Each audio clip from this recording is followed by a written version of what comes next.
Welcome back to the Jake Bequette Show podcast. I'm your host, Jake Bequette, back in the house for another great episode this week. Got a good one for you today. I just want to recap a Twitter space that just went down last night. It was put together by my boy, Bowtied Ranger, featured him, myself, Oren McIntyre, and Sovereign Bra Chase. I just want to give you a quick introduction to what that was last night. Obviously, you can listen to the space in its entirety. You can find that on Twitter. But it was over 2 hours. We really had a great conversation. I think had over 1,000 listeners total this time, which I think got close to doubling our audience from the last space. So I think we're really kind of struck gold here with these spaces, and I love the format. I love the feedback. We took some questions, and I think this podcast will be a good introduction to what these spaces were like, what our topic, what our conversation was, and so hopefully, I'll give you guys a heads up for when we're doing those next. But I think we're really onto something here, so let's just get right to it. As I said last night, we did a Twitter space featuring Bowtied Ranger, who comes from the 75th Ranger Regiment. Served in the military. Our service time in place did not really overlap, but he deployed to Afghanistan. I deployed to Iraq. We're very good friends in real life. We talk almost every day, and he brings a great perspective from the business world. And he's doing a lot of really interesting things. Really sharp, really funny, really insightful. And he's a great organizer and a great connector. He put this together. We had Oren McIntyre, who I spoke quite a bit about on a previous podcast. He recently, with the Blaze, hosted the Outstanding Forum for the presidential candidates that was hosted by Tucker Carlson. But Oren did a fantastic job commenting. I mean, it was just the most based, most right-wing, most illuminating presidential forum maybe in the history of GOP politics. I mean, I said this on the space last night. It was it was awesome to see, but it was almost kind of sad to think about what could have been if Tucker and the Blaze and Oren were involved in prior presidential forums. I mean, we learned more about these candidates, in about 6 or 7 hours than for a lot of these candidates we knew about them their entire political careers. I mean, we saw Mike Pence's candidacy, his campaign get blown up in real time. We saw Asa Hutchinson. I mean, my thoughts on Asa. He got detonated there with Tucker, and it was just an amazing scene. I'm not sure if these guys are going to agree to speak with Tucker ever again. You can shear a sheep many times. You can only skin a sheep once, and I think some sheep got skinned in that forum, but even if it was only a one-time thing, it was certainly worth it. And then we had Sovereign Bra, who was a co-host on our prior space as well as this one. And Chase is fantastic. If you're on right-wing Twitter, you've seen his work. He's been blowing up recently in the past 6 months. He's a regular on the Whatever podcast, which has already really taken off. They've kind of hit their moment. Chase is just a young-based right-winger living in California, who really gets it. And he really speaks to the Christian worldview. He's just very open and honest about his faith journey, about what he sees in the current landscape. And just his thoughts are always very, very provoking.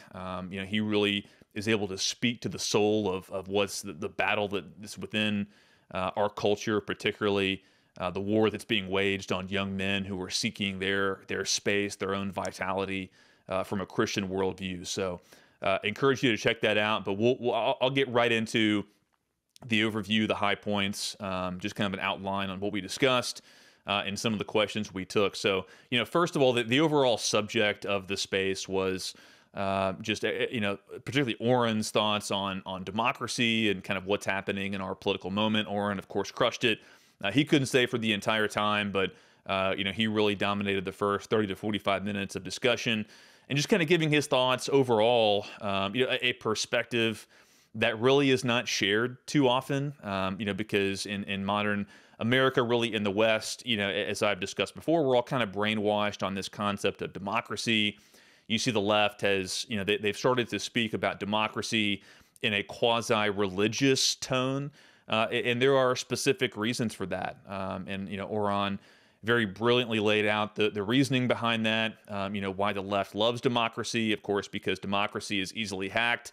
If you don't like your voters or if you don't trust them, you can always just import new voters who will do exactly what you want. They'll be part of your herd, which you can then weaponize against your enemies. This cycle has repeated itself many times throughout American history, and it's repeated itself historically. And it's really important to understand the history of democracy. We always talk about democracy in the ancient Greek context, and everyone loves to read Plato and Aristotle, and the influence they had upon ancient Rome and the quasi-democratic institutions that were set up. But people don't really understand the real history of it. I always recommend to people they read a couple of books that really speak the truth on democracy, and one of them is Thucydides, his History of the Peloponnesian War, which was written in the 4th or 5th century BC. Thucydides was an ancient Greek warrior. He was a general, but he was also very learned. He was a scholar, and he wrote a very comprehensive and interesting history of this massive conflict that took place in ancient Greece. It was kind of the first world war in that context, in that area. Really, all of the great city-states of ancient Greece were involved in one way or another. And Thucydides was, of course, very critical of democracy. He was just coming out of this massive conflict that lasted about 30 years, and he was describing the weaknesses that he saw in these democratic city-states. And, of course, you have to remember that back in those times, the franchise was limited to male property owners, free male property owners. That was about 25 to 30% of the population. So the franchise was very limited. But even among that limited voting base, Thucydides was very critical. He said that the voters in these city-states, they really showed how incapable they were of responding to a crisis like a major war, like famine, like plague, and we've seen that cycle repeat itself over the last 2,500 years. But it certainly was present during the Peloponnesian War. These city-states that were democratic, they basically got wiped out very soon after adopting democratic institutions. When a real crisis presented itself, the people automatically kind of jettisoned their highfalutin ideals of democracy and really just became authoritarian dictatorships, because that was the best way to, that was the best leadership style to respond to a major crisis. And Oron was very brilliant in kind of elucidating, what's happened in America over the past 250 some odd years since 1776. We didn't go into all the details of the history, but it was very well understood at the time of our founding that democracy did not have a very good historical track record. Our founders, most notably Jefferson and John Adams and Alexander Hamilton, they wrote very openly about how prior democracies had failed. John Adams specifically wrote about how the American political system was set up for a very specific people in a very specific time in a very specific place, the American colonies, because you had people who had a very homogenous society. There really was no diversity. I mean, early America was like 98% Anglo-Saxon Protestant. As John Adams, when he was the first emissary from America to the court of St. James, when he spoke to King George III, he very famously said, hey, I want good relations with Britain because we share a common history, a common religion, and in John Adams's words, a kindred blood. And that really says it all right there. A democracy can really only survive in that form. A Republican form of government, small r Republican form of government, can really only survive when those conditions are intact. And I think anyone who's honest, looking at our political system today, in our country today realizes that our society is no longer 98% Anglo-Saxon Protestant. You have all kinds of differing views out there, due to immigration, globalism, and just a whole host of factors that have gone into the way our country has developed. I mean, really, the founders, I mean, the Articles of Confederation, really didn't survive very much longer after the revolution ended in 1783 with the Treaty of Paris. It became very, very clear early on that, this loose confederation of states was not going to survive a crisis due to Shays' Rebellion, the Whiskey Rebellion, things of that nature. And the founders realized that, hey, we're going to have to, create a new form of government that's going to have a stronger centralized authority that's going to be able to respond to, like a rebellion in the hinterlands, which is exactly what happened with Shays' Rebellion. You had these American Revolutionary War veterans who were upset about the way they were being taxed, and their views were not being heard, and these states were deeply in debt. And not to go too deeply into the history of Shays' Rebellion, but really the American founders, they kind of quickly abandoned this idea of a loose confederation of states, and they went to a more centralized structure, which was the American Constitution. And even the American form of government under the Constitution of 1787, ratified by the states by 1789. That was kind of the first, kind of year one of the America under the Constitution. And even that system couldn't survive for a century. Obviously, we know that the American Civil War blew up that arrangement, and then there was the second or third founding of America post-Civil War with Reconstruction. The states really lost their sovereign authority, and really everything has kind of continued to spiral and move further and further left since then. So that's really the state of American democracy. You really have to have you have to be historically literate. You have to understand why these things happen the way they did. And I continue to recommend checking out Orrin McIntyre's podcast. It's a must listen. It's one of the few other conservative media commentators who I really consume regularly. I think his perspective is on the money, and he's very intelligent. He's unafraid, and he really knows how to cut right to the core of things. He knows how to see things the way they are, not the way that we wish they were. And that's so important for everyone out there, particularly young men. Like I'm assuming most of our listeners here, who want to see change, but people just we're not there yet. And that kind of brings us into the next topic that we discussed, which is what are young men to do in this moment? Because it is encouraging. Like I get accused all the time of being too negative. I don't want to be just dispensing nonstop black pills. But the space last night and the one we had a few weeks before that, were really encouraging. There's a great group of young men out there who were kind of in the right wing Twitter space, and they really get it, and they're looking for community. And Chase Sovereign Bra was, I think he really did a great job of kind of giving a prescription for what young men are to do. I mean, he's someone who's living in California, which is obviously a very far left form of government, but there's still opportunities for young men to find, to create that space.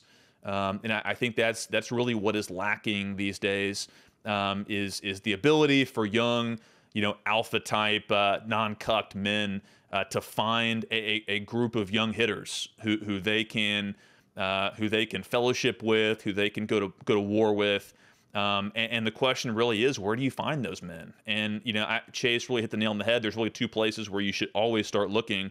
Number one is in a great church, and number two is in the gym. There's really, those are two places where I think a lot of self-selection takes place. It's really hard these days to find a really, non-beta, non-cucked church out there, sadly. That's just kind of the state of the American church. But they do exist, and they exist even in blue areas. I've mentioned that, one church that I greatly admired that I visited recently was John MacArthur's Grace Community Church, which is based right there in Los Angeles, California.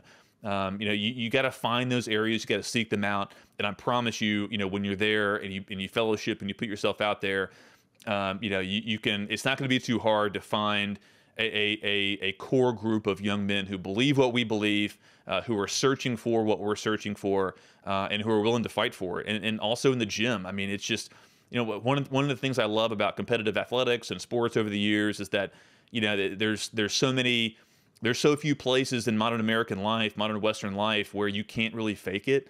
And the gym is one of those places. I mean, I know, some guys get juiced up or whatever, but you either move the weight or you can't. You're either there, you show up, or you don't. And that's why I love the gym, is because you can't. If you're someone who's deadlifting 500 pounds, that's not fake. That's real. You've put in the effort. You've trained. You take care of yourself. You obviously you have some genetic gifts, but just the fact that you're there, that you're working, that shows that you understand the importance of strength. You understand the importance of dedication, of planning, of preparation, of sacrifice, of hard work. So go to those places.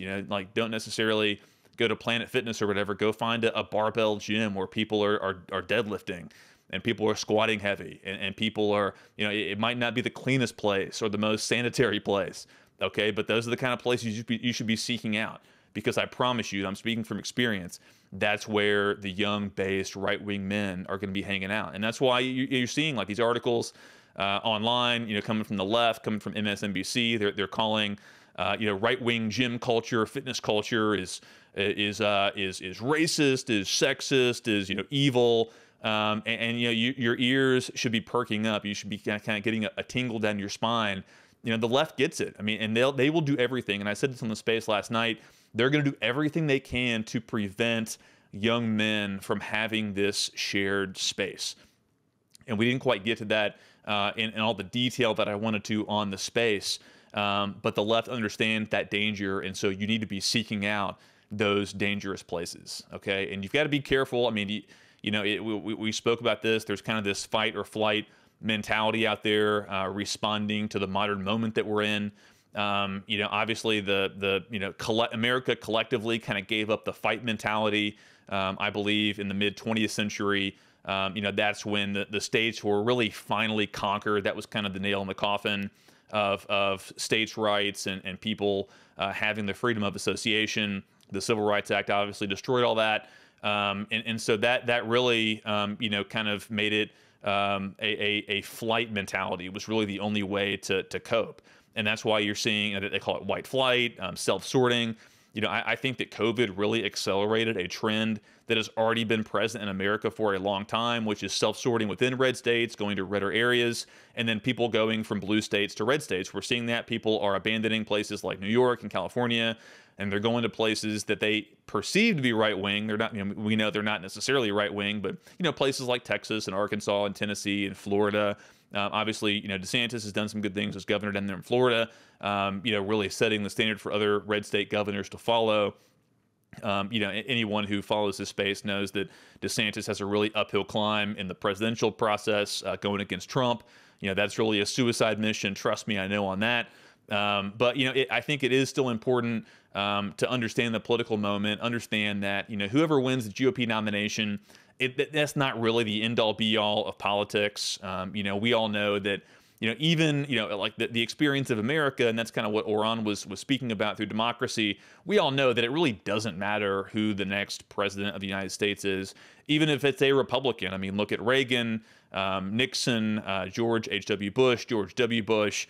And then Trump. It really doesn't matter who the president is in terms of policy. The state, the ratchet is always going to move further left. Sometimes it goes really fast, as we saw in 2020, 2021. Sometimes it moves a bit more slowly, but it always moves left. So don't get caught up in what's happening at the national level. I think the prescription for young men who understand that we really don't have, the collective will that we have is just not really politically present, in most of America. The boomers, I get a lot of grief for attacking the boomers. I don't attack the boomers. There's lots of boomers in my life, family and friends, who I love very dearly, but you have to understand that, they've been subjected to decades, a lifetime of nonstop propaganda and fear and just kind of living like a beaten stepchild. And so they're not going to be able to, think the way that we think. And, there's no point in being bitter about it. There's no point in trying to, to bargain with it, kind of go through the stages of grief. You just have to accept it. You have to understand that it is what it is, as Coach Belichick would say, and just try to do the best that you can. So I'm not trying to dissuade anyone from fighting in politics. I mean, I ran for office, but you have to understand, you have to manage expectations and realize that, hey, what we do at the federal level is somewhat irrelevant, especially when you have the Supreme Court, the bureaucracy, the federal court system, the three-letter agencies. I mean, even if a red state tries to get, a super-based thing to happen, if they try to directly confront, or, in my pie in the sky vision, to start, ignoring federal law, ignoring, federal court decisions, expelling federal agents from within their borders. If any red state governor were to try that, or a group of them, they would get slapped down, as we've seen in the past. And I just don't see the collective will yet from any leader, even including DeSantis. I don't see the collective will yet to defy the federal government and live with the consequences. So, as I've said before, this is not 1776. If anything, it's more like 1746. We're nowhere close to having that collective will to really fight back. So until then, do what Chase was talking about, which is find a group, find a church, find a cadre of young-based men who are going to build you up. We had Michael Foster, who came on and spoke, and he's spoken about it before on a previous space. And, really, you have to have that accountability. You have to have that group of young men who surround you, who aren't afraid to tell you the truth, who aren't afraid to call you out. That really is probably the main benefit of having that kind of a peer group, is that they will keep you accountable, because we don't see that accountability in our government. That's kind of the defining characteristic of democracy, is a lack of accountability. I use the metaphor, it's like a college football team that goes 0-12 every single year, but the head coach, always gets a 2 or 4 year or 6 year extension on his contract. And that's really the form of government that we're in right now. And there's really no reasonable expectation of that changing in the near term. I spoke about a subject that I've covered in my previous podcast.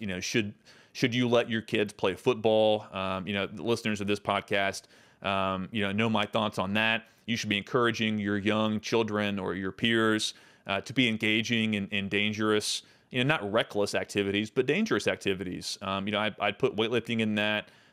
Serving in the military is that. Doing things that challenge you, doing things that increase that pit feeling in your stomach. When you challenge yourself, pushing your boundaries, getting better, improving. It's important for young men. It's important for boys. It's important for everyone. So I encourage everyone to give that podcast a re-listen or a first-time listen if you haven't heard it yet. And we took a few questions, and I really always enjoy hearing from the people, taking a few questions from our space, and just a couple of high points, from that. One question we heard, Bowtied Gator, who's a very well-educated man who's on Twitter. He was asking the group, what we thought about higher education. How do we take back things like law schools? And I gave my perspective on that, which I believe I've addressed in the podcast. The way you take back the legal profession, the way you take back other institutions is, in the current moment, you make them not necessary. Like for law school, most people don't understand the history of the legal profession.